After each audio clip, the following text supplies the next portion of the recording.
Hi students, in this video I'll be going through a couple of questions on number sequence. Okay, so these questions are from your textbook. So let's take a look at this first question.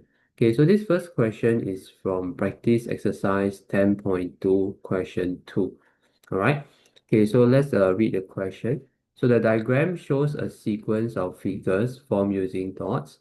So figure 1, okay, has one dot. Figure 2 has 5 dots, and then figure 3 has 9 dots. All right. Okay, so we can do part A. Okay, we can fill in the table. Okay, so T1 refers, okay, over here they say that Tn is the number of dots in figure n. So T1 will be the number of dots in figure 1, right? So this will be 1. Okay, then T2 will be 5 and T3 would be 9. All right, so 1, 5, 9. Okay, then let's take a look at part B. All right, part B, they ask us to find the general term Tn of the sequence. All right, so let's take a look over here. So term 1 has figure 1 has 1 dot, okay? Term 2 has 5 dots, and term 3 has 9 dots. Okay, so we can clearly see that the pattern is adding 4 to the previous term. Okay, so part B, they want us to find the general term, right? Okay, it's very easy to come up with the general term, okay, when there's a constant difference. Okay, the moment you see plus 4, right? Okay, straight away the general term will have 4n already, okay, will have 4n. Okay, so this number over here follows the difference. If the difference is plus 4, then we have 4n, right? Okay, then there will always be a number that you add behind. Okay, let me change the color of my pen, okay, to illustrate this. Okay, so there will always be a number that we are going to add or subtract behind over here at this part, alright? Okay, so let's see how we can find this number. Okay, so this number is also very easy. Okay, just imagine if let's say there's a term T0 before the first one. Okay, if you were to go back, okay, ask yourself what will this number be?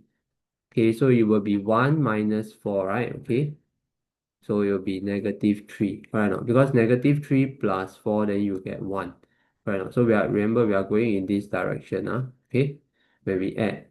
Okay, so this number is -3, right? So the general term will be 4n minus 3. Okay, so just to check that it works, you see when we substitute n with 1, okay, we should end up with T1 equals to 1. Okay, so this answer for part B. Okay, so just to do a check. So T1, we will substitute n with 1. So we have 4 times 1 minus 3, so you will get 1. Okay, T2, okay, you will substitute n with 2. Okay, so T2, so you will get 4 times 2 minus 3, so you will get 5. All right, so T3, okay, we will substitute n with 3, so you will get 4 times 3 minus 3. So you'll get 12 minus 3, so you get 9. So you can see 9 for T3, 5 for T2, and 1 for T1. So the answer for part B, okay, the general term, the formula for the general term is 4n minus 3. Okay, so I repeat again, to find what is the number in front of n, very easy, you just see what is the common difference, plus 4, then 4n. Then to find the number behind, okay, you just imagine there's a term before the first one, go and find that number and then just put it behind. So very, very simple one, right? Okay, let's change back to blue. Okay. Okay, then let's do part C. Okay, how many dots are there in figure 66? Okay, so now if I want figure 66, means they want me to find T66, right? So all we need to do is put 66, substitute 66 into n.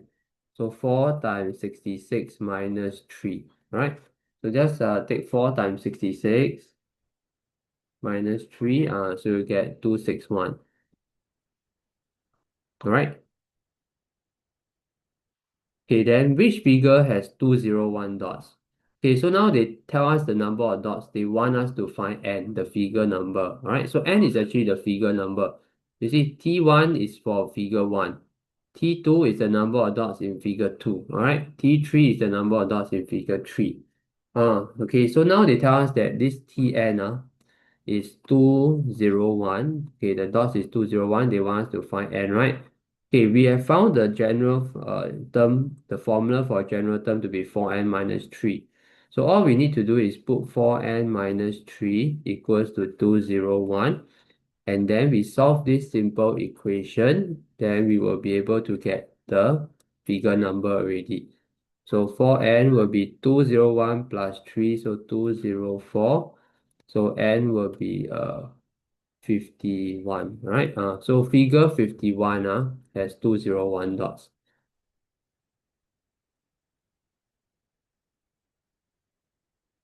Has 201 dots. Okay, so just like this, right?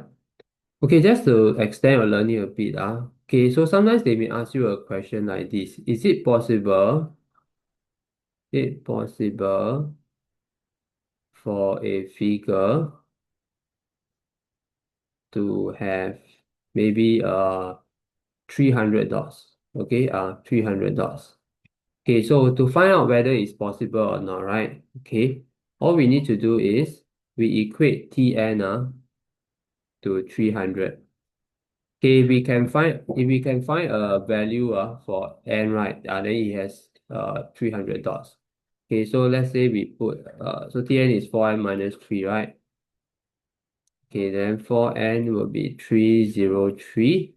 Okay, we can find a value of n that is a whole number, then it's possible. If not a whole number, then it's not possible. Okay, so 303 divided by 4. So you don't get a whole number. Okay, n will be 75.75. So there's no such thing as figure 75.75. All right. Okay, so all you need to do is say that since n, which is the figure number,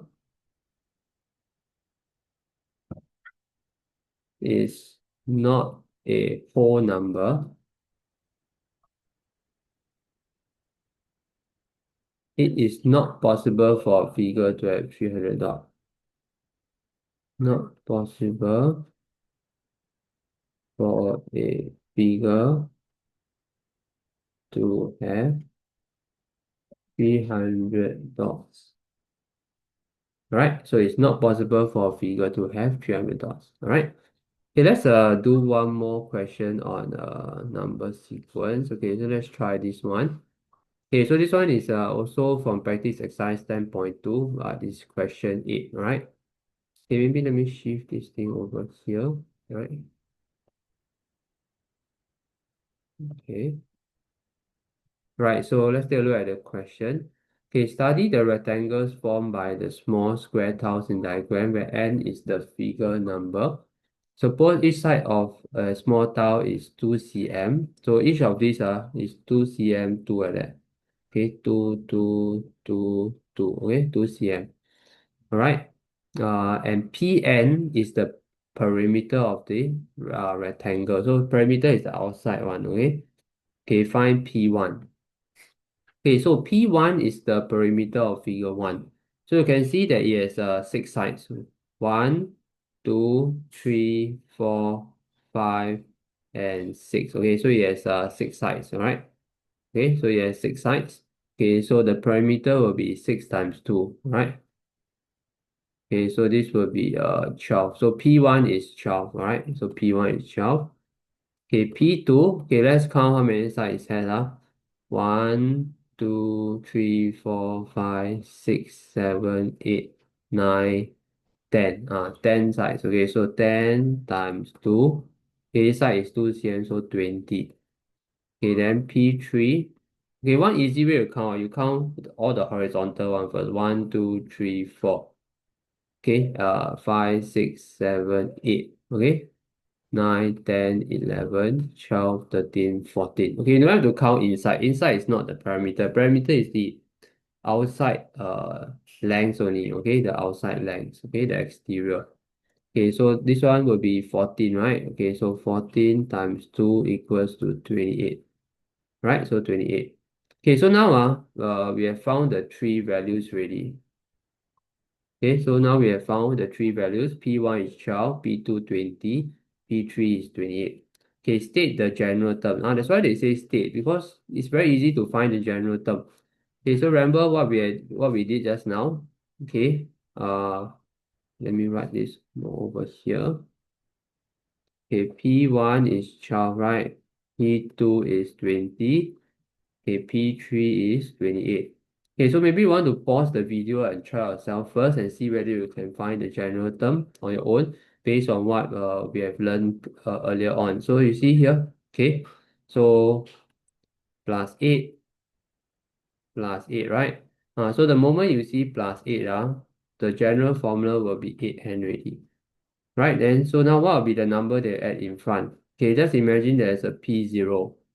What would this number be? Okay, so what plus 8 will give me 12? So we know that it's 4. So the answer will be 8n plus 4. Alright, 8n plus 4. Alright. Okay, then part C. Okay, hence find the perimeter of the 15 rectangle. So 15 rectangle, so P15. Okay, once you get the general formula, then the rest of the parts very easy already. Okay, so just sub n to be 15, then plus 4, you will get your answer already. So 8 times 15, 120 plus 4. Okay, 124. Okay, 124. Okay, so definitely take out a textbook or your tutorial book and try more questions on this. Then you will become more familiar. Okay, so even until you reach Sec 4, you will see questions like this. So do give it a try. Okay, try to master the skill on how to do a number sequence questions. Right?